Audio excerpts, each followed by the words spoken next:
While you were spending quarters on parking meters, someone just sold a 1946 nickel for over $2,000. Not a rare error, not a proof coin, just a regular Jefferson nickel that happened to survive in exceptional condition. And before you dismiss this as collector hype, you should know that tens of thousands of these coins are still out there, hiding in old collections, estate sales, and forgotten coin jars. The 1946 nickel represents something extraordinary in American numismatics. It's the first year the nickel returned to its pre-war composition after 4 years of the famous silver nickels that helped win World War II. Think about what that means. For 1942 through 1945, the U.S. Mint struck 5-cent pieces containing 35% silver because nickel was critical for military equipment. But in 1946, with the war won and soldiers returning home, America went back to normal, including its nickels. So what makes a 1946 nickel valuable? Let's dig into the story. When the Philadelphia, Denver, and San Francisco mints fired up production in 1946, they were meeting enormous demand. Soldiers were coming home. The economy was converting from wartime production to peacetime prosperity. People needed coins for everyday transactions, and the mint responded. Philadelphia alone struck over 161 million nickels that year. Denver added another 45 million. San Francisco contributed just over 13 million before closing its doors to nickel production for decades. That San Francisco figure? That's the key number. Remember it. Let's start with the most common variety, the 1946 Philadelphia nickel with no mint mark. Over 161 million entered circulation. These coins bought newspapers, made phone calls, paid for coffee and donuts. They lived hard lives in the pockets of Americans building the post-war boom. In typical circulated condition, what numismatists call fine to extra fine, a 1946 P-nickel runs about 10 to 25 cents, barely above face value. Even in nicer, circulated grades like about uncirculated, where you can still see some original mint luster, you're looking at maybe 75 cents to $2. But here's where things shift. Uncirculated examples tell a completely different value story. A 1946 nickel in mint state 64, decent luster, some contact marks, but nothing distracting, good overall eye appeal, typically brings $6 to $12. Not spectacular, but 12 times face value isn't bad. Move up to MS 65, where you've got strong luster, minimal marks, and sharp strike details, and values jump to $25 to $45. At MS 66, we're in the $75 to $150 range. These are coins that somehow avoided the usual handling damage that plagues nickels. Remember, nickel is a hard metal. It shows every contact mark, every bag scratch, every tiny imperfection.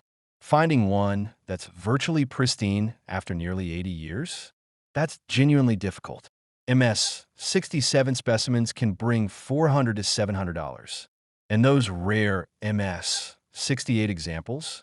The finest known 1946 Philadelphia nickels have sold for $1,500 to $2,500 at major auctions, for a coin that originally cost 5 cents. Now let's talk strike quality, because this matters enormously with Jefferson Nickels. Ever notice the building on the reverse of a nickel? That's Monticello, Thomas Jefferson's Virginia home. Look closely at the front steps. On most nickels, those steps blur together because the dies didn't strike with enough force, or the metal didn't flow completely into the die's recesses. But occasionally you find a coin with full steps, all 5 or 6 steps completely separated and distinct. Collectors call these FS nickels, and they command significant premiums. A 1946 nickel with full steps designation in MS 65 might bring $60 to $90 instead of the typical $35. At MS 66 FS, we're talking $200 to $400. The designation can literally double or triple a coin's value because full steps examples are genuinely scarce. Moving on to the 1946 D from Denver. With about 45 million minted, this coin is scarcer than the Philadelphia issue, but still relatively common in circulated grades. You'll pay 15 to 35 cents for typical war examples. Nothing exciting there. Even nice about uncirculated specimens only bring $2 to $4. But collectors like yourself know that uncirculated coins are where Denver nickels get interesting. The Denver Mint in 1946 produced nickels with generally good strike quality. Not exceptional, but solid. An MS 64 1946. D runs $8 to $15. MS 65 examples typically sell for $30 to $60.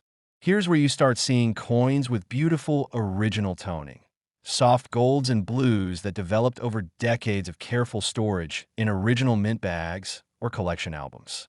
At MS 66, values climb to $100 to $200.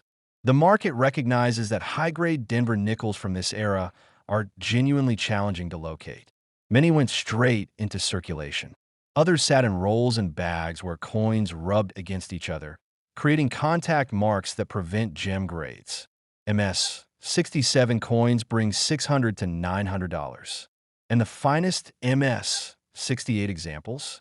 We're looking at $2,000 to $3,500 when they appear at auction. Professional Coin Grading Service and Numismatic Guarantee Company have certified only a small population at this elite level. Now for the star of the show, the 1946 S. Back when gas cost 20 cents a gallon, the San Francisco Mint struck just 13.56 million nickels in 1946. That's the lowest mintage of the three varieties by a significant margin. Fewer than 1/10 the Philadelphia production. Less than 1/3 the Denver output. And here's the critical part.